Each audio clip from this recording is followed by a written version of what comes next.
Yeah, hi. Sundara Rami Reddy from RCP Technologies. రీసెంట్గా IT స్టాక్స్లో ఉన్న గత 2 decades లేనంత డిస్కౌంట్లో రన్ అవుతున్నాయండి. And even 2000.com bubble compare చేసుకున్న 2008లో వచ్చిన అమెరికన్ రిసెషన్తో కంపేర్ చేసుకున్న 2020లో వచ్చిన కరోనాతో కంపేర్ చేసుకున్నా సరే కరెంటు మార్కెట్లో వరల్డ్ వైడ్ కూడా all IT stocks are getting lot of discount అనమాట. అంటే ఎప్పుడు లేనంతగా డిస్కౌంట్లు ట్రేడ్ అవుతున్నాయి ఈ IT stocks. Not only in India, world వైడ్గా ఆల్ యూరోప్ మార్కెట్స్లో కానీ లేదా అమెరికన్ మార్కెట్స్లో కానీ ఈవెన్ ఇండియన్ మార్కెట్స్లో కూడా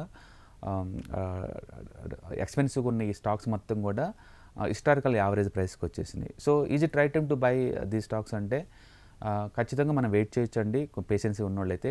లేదు అంటే ఎస్ఐపి మోడల్లో మనం కొంచెం అక్యుములేట్ చేసుకోవచ్చు అనమాట. ఓకే, సో ఏ స్టాక్స్ ఎంతెంత డిస్కౌంట్కి వచ్చింది, హిస్టారికల్ యావరేజ్ పీకి ఎంత దగ్గరలో ఉన్నాయో మనం కంపేర్ చేసుకోవచ్చు. సో బేసికల్గా వరల్డ్ వైడ్గా ఏదైనా కంపెనీలో మనం ఇన్వెస్ట్ చేసేటప్పుడు ఎక్కువ మంది కన్సిడర్ చేసేది పిఈ రేషియో అండి, ప్రైస్ టు ఎర్నింగ్ రేషియో. అంటే ఒక స్టాక్ కంపేర్ టు ఎర్నింగ్స్తో కంపేర్ చేసుకున్నప్పుడు స్టాక్ ఎన్ని రెట్లు కోట్ చేస్తుంది అనేది. బేసికల్గా ఈ తక్కువ పీఈ ఉందంటే ఒక స్టాక్ చీపర్గాను, ఎక్కువ పీఈ ఉంటే చాలా ఎక్స్పెన్సివ్గాను ఎక్కువ మంది ట్రీట్ చేస్తుంటారు.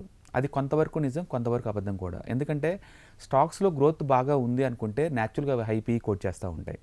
ఓకే, అందుకని ఒక స్టాక్ 100 పీఈ ఉన్నంత మాత్రాన అది కాస్ట్లీ అని చెప్పలేము. అలాగే 2 పీఈ 3 పీఈ ఉన్నంత మంది చీపర్ అని చెప్పలేము. ఫర్ ఎగ్జాంపుల్ మీరు కనుక మెటల్ స్టాక్స్ కానీ చూసుకున్నారనుకోండి, అవన్నీ సింగిల్ డిజిట్ పీఈలో ఉంటాయి ఫర్ ఎవర్ కూడా.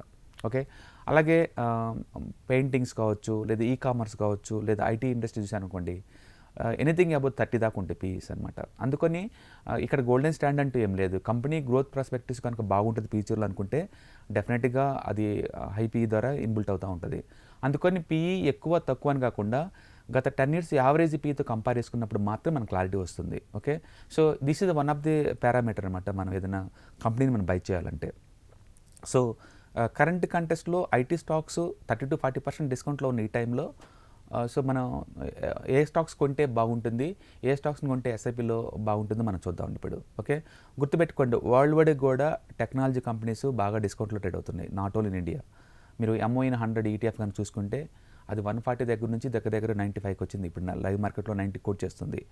అలాగే మాఫాంగ్ ఈటీఎఫ్స్ కూడా అలానే కోట్ చేస్తున్నాయి. అలాగే హాంకాంగ్ బీస్ కూడా తక్కువ రేటుగా కోట్ చేస్తున్నాయి. ఇండియాలో ఐటీబీస్ కూడా తక్కువ రేటుగా కోట్ చేస్తున్నాయి. కాబట్టి వరల్డ్ వైడ్గా ఈ డిస్కౌంట్ సేల్ జరుగుతుంది ఐటీ సెక్టర్లో, ఇండియాలో కూడా జరుగుతుంది. సో మీరు ఏదైనా ఒక స్టాక్ తీసుకోవాలంటే గోల్డెన్ పారామీటర్ ఏంటంటే 10 years యావరేజ్ పీ దగ్గరలో ఉన్న స్టాక్స్ని మనం చూద్దామండి. సో వాటిల్లో మీరు కావాలనుకుంటే ఎస్ఐపిలో ఇన్వెస్ట్ చేసుకోవచ్చు. నా పర్సనల్ వ్యూ మాత్రం ఇంకా నెక్స్ట్ 6-7 months వరకు కూడా ఐటీ సెక్టార్స్ ఇదే రేంజ్లో కదలాడుతుంటాయి. అంత ఫాస్ట్ గ్రో అయ్యే ఛాన్స్ తక్కువ. ఎందుకంటే యూరోప్లో రిసెషన్ ఫియర్స్ అండ్ అమెరికాలో ఐటీ స్పెండింగ్ తక్కువ ఉంటుందనే రూమర్స్ తోటి ఓవరాల్గా ఈ సెక్టార్లో డిస్కౌంట్ సేల్ జరుగుతుందన్నమాట. అందుకని హరి ఏం లేదు, స్లోగానే ఎస్ఐపి మోడ్లో మీరు అక్యుములేట్ చేసుకోవచ్చు. ఇప్పుడు కపుల్ ఆఫ్ స్టాక్స్ పీక్ లెవెల్లో పీ ఎంత ఉంది, కరెంట్ పీ ఎంత ఉంది, హిస్టారికల్ యావరేజ్ పీ దగ్గర ఎక్కడ కొంటే మనకు బెస్ట్ అనేది మనం చూద్దామండి. సో ఫస్ట్ సోర్స్ సొల్యూషన్స్ అండి, ఇంత ముందుతో పోల్చుకుంటే డిస్కౌంట్ 56% డిస్కౌంట్లో రన్ అవుతుంది ఇప్పుడు. అండ్ పీక్ లెవెల్లో 44 పీఈ దగ్గర కోట్ చేసింది ఇది. అంటే యావరేజ్ పీఈ 11 అండి, last 10 years average PE. Current PE 15 కాబట్టి ఇంకా మనం వెయిట్ చేయొచ్చు. ఓకే, అలాగే న్యూక్లియస్ సాఫ్ట్వేర్స్ కావచ్చు, లేదా సేస్కాన్ టెక్నాలజీస్ కావచ్చు, ఇవన్నీ కూడా ఆల్మోస్ట్ 45% దాకా డ్రాప్ అయినాయి ఆల్ టైమ్ హై దగ్గర నుంచి. బట్ నా ఫేవరెట్ కొంచెం యావరేజ్ పీఈ దగ్గరలో ఉన్నాయి మాత్రం.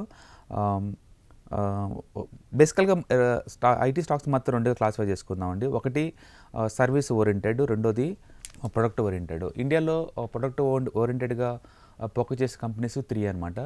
ఎల్ఎన్టీ టెక్నాలజీ సర్వీస్ ఒకటి, అండ్ కేపీఐటీ ఒకటి, అండ్ మూడోది టాటా ఎలక్సీ. ఈ 3 అనమాట.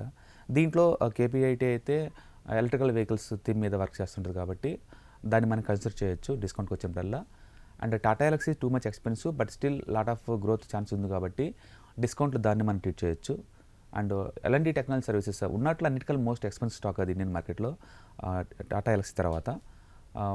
దాన్ని కూడా డిస్కౌంట్లో మనం బై చేసుకోవచ్చు. ఈ 3 ప్రొడక్ట్ ఓరియంటెడ్ కంపెనీస్ అనమాట. అందుకని వీటిని సర్వీస్ ఓరియంటెడ్ స్టాక్స్ పీతో మనం కంపేర్ చేయలేము. అందుకని ఇవి కొంచెం ఎక్స్పెన్సివ్గా ఉంటాయి, బట్ డిప్ అని బై చేసుకోవచ్చు ఈ మూడింటిని కూడా. ఎందుకంటే మిగతా వాటితో పోల్చుకున్నప్పుడు వీటికి హై గ్రోత్ ఉంటుంది కాబట్టి ఫ్యూచర్లో కూడా 25% ఫర్ యానం గ్రోత్ ఎక్స్పెక్ట్ చేయొచ్చు ఈ 3 కంపెనీల్లో. బట్ మిగతా సర్వీస్ ఓరియంటెడ్ కాబట్టి హార్డ్లీ సింగిల్ డిజిట్ లేదా 10-12% గ్రోత్ మనం ఎక్స్పెక్ట్ చేసుకోవచ్చు అనమాట. సో ఈ 3 మినహాయించి తీసుకోండి. మిగతాది మైండ్ ట్రీ ఒకటి యావరేజ్ పిఈ 21 అండి, కరెంట్ పిఈ 31 దగ్గర రన్ అవుతుంది. Wipro is the average PE దగ్గరలో ఉందండి. హిస్టారికల్గా యావరేజ్ పిఈ 17, ఇప్పుడు కరెంట్ 20 ఉంది. And tech Mahindra average PE 10 years 19 అండి, కరెంట్ మార్కెట్లో 19 దగ్గరే ఉంది, సేమ్ ప్రైస్కి దొరుకుతుంది. So most of the stocks average PE దగ్గరలో ఉన్నాయండి, వీటిని కన్సిడర్ చేయొచ్చు. Okay, so Tata consultancy services historical average PE 25 అండి, కరెంట్ మార్కెట్లో 31 ఉంది. Still you can wait for some discount. And Zensar technologies historical average PE 15, current 13. So మనం కనుక చూసుకున్నట్టే పీక్ లెవెల్లో ఉన్న పీఈతో కంపేర్ చేసుకున్నప్పుడు కరెంట్ పీ చాలా డిస్కౌంట్లో ఉందండి, లిటరలీ 30-40% డిస్కౌంట్లో ఉంది. బట్ హరి ఏం లేదండి, స్లోగా ఎస్ఐపి మాడ్యూల్లో అక్యుములేట్ చేసుకోండి.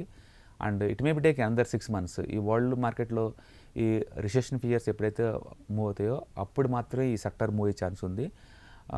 అందుకని intermediate rallies up and down ఉండొచ్చు, 1 week 2 weeks అలా. బట్ ఓవరాల్గా అయితే ఫుల్ అక్యుములేట్ జోన్లో ఉంటాయి కాబట్టి నెక్స్ట్ 6 months ఏం ఎక్స్పెక్ట్ చేయొద్దు. బట్ లాంగ్ టర్మ్ పాయింట్ ఆఫ్లో మాత్రం హిస్టారికల్ పీ దగ్గరలో ఉన్న స్టాక్స్ని మనం బై చేసుకోవచ్చు. నా ఫోకస్ అయితే Tata Elxsi, LNT technology services, KPIT, ఈ 3 ప్రొడక్ట్ ఓరియంటెడ్ కంపెనీస్ కాబట్టి I do focus more on the stocks and dip and buy అనమాట. Okay, thank you.